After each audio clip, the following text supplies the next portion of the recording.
Hi, my name is Don Davis. I'm an editor at Digital Commerce 360, and I'm here with James Risley. He's our Senior Research Analyst. Talk about the Cyber 5 weekend that just ended and how online retailers did during this busy weekend. So, James, tell us about what we saw over the last several days. Well, we saw some impressive growth. We saw the Cyber 5 period, US sales grew about 7.9% during the period, but we saw the biggest gains on Cyber Monday, where people spent about 9.6% more in the US, up to $12.4 billion. Thanksgiving, the growth was a little slower, but we also saw a big improvement on Black Friday. We also heard from Salesforce that global online sales rose 8% on Black Friday, and on Cyber Monday, they rose 5%. So online sales were up nicely, both in the United States and around the world. In fact, in the United States this year, online retail sales have been growing by just under 8% for the first three quarters, and Cyber Weekend was about the same. One thing that was interesting is looking at the ongoing shift of shopping to the web from stores, and some of the data that's been reported. For example, is that the number of consumers who shopped online increased by 3.1%, while the numbers who shopped in stores was down by about 1%. That's according to the National Retail Federation. And we also heard from MasterCard that online orders increased 8.5% in dollar terms on Black Friday, where they were down 1.1% in stores. So this is the same story. It really speaks to a return to pre-COVID patterns where more and more consumers are comfortable shopping online, and that's the case for holiday shopping too. They're doing more of it online and a little bit less in stores. So let's take a look at some other interesting data, for example, about shopping on mobile devices and how orders are being shipped to consumers. James, you want to talk about that? Yeah, so online sales through smartphones rose to almost 60% of all sales on Thanksgiving, and over half the sales on all of Cyber Week. So as consumers are traveling more or they're returning to stores, they may be turning to their mobile devices for shopping in between those family visits or while they're at the store to compare prices with some of the biggest online retailers. So turning to shipping data, what did we see about how online shoppers are getting their orders? Yeah, so about 80% of shoppers got their data or their orders from standard shipping, according to Adobe Analytics.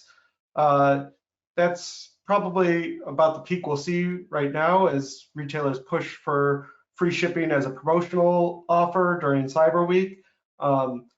As holidays get closer, obviously that number will drop, but also retailers can push maybe more expensive shipping options when retailers are feeling that pinch.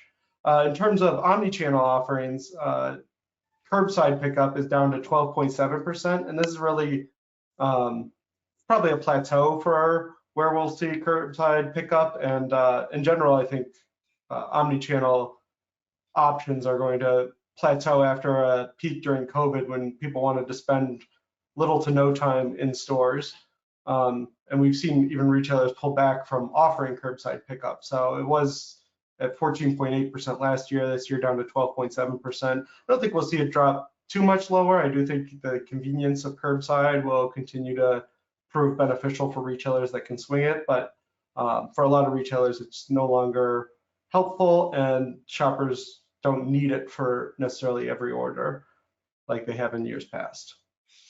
And it's an expensive option for retailers to offer, so they'll only do it if they really see a need for it. And I understand, turning to promotions, that we saw a little bit less promotions. What did our data show on that, James? So yeah, we have a panel of about 100 retailers across the top 1,000 it was actually 92% of retailers offered some promotion, but the promotions weren't that great, maybe for some consumers. The smallest promotion was smaller than it was during a control period 2 weeks earlier, and the largest promotion was also smaller than it was during that control period. So we've seen just people aren't as, or retailers don't need to be as promotional to get these increased sales. Yeah, and if you look at the, it's really only on Prime Day that the deals were a little bit, there's a little more discounting than in 2022.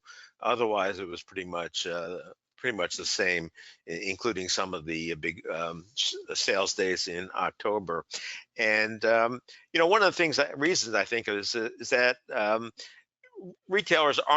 the big retailers aren't as overstocked as they were last year. If you remember, in 2021, retailers had trouble getting merchandise because of all the supply chain snafus. 2022, they overbought, and then they wound up with too much inventory, and then they were frantically discounting in the holiday season. This year, things are back to normal, and we're seeing, I think, a little bit more moderate discounting.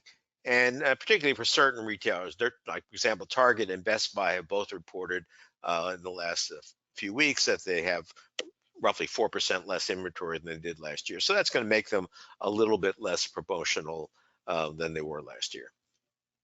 Yeah, and we see that a bit in the traffic too. So, for example, Target and Best Buy both had a smaller share of the overall traffic during Cyber 5. Amazon gained, they went from 24% to 26, 27% of all the traffic that went through top 1,000 sites on the Cyber 5. Costco was the only other one to gain during that period among our really top of the top retailers. But overall, a lot of the retailers we track lost share. I think part of that is due to an earlier start to the holiday shopping season, meant people were examining items, doing some browsing, adding items to their cart, but then waiting until Cyber 5 to go ahead and check out. So those visits were not, they weren't necessarily looking around for items on Cyber 5 this year. They were going and purchasing the items. They saw that the deals were there, or they assumed that that was the best deal that they were going to get. Things weren't going to get any better during the holiday season, or they couldn't maybe wait for those deals. I think that also we're going to see retailers, as the holidays come closer and closer, we're going to see retailers push for more in-store buying, because the rise in shipping rates and stuff are going to make the online fulfillment channels a little harder to be profitable. Yeah, and of course, and as we get closer to the holidays, inevitably Amazon will get a little even more market share, because there's so many Prime members who know they can get not only free shipping but fast shipping. And as the holidays get closer, that becomes a bigger deal. So it's interesting that despite their big sale in October, Amazon did not exhaust its customers' interest in coming back to Amazon to shop, and that's an ongoing shift that we've seen for years, and it shows no sign of letting up. Okay, well, we will be following closely the rest of the holiday shopping season online, and we're getting back to you with more updates. So this is Don Davis signing off. Thanks, James Risley, Senior Data Analyst at Digital Commerce 360, and happy holidays to everybody. Thank you.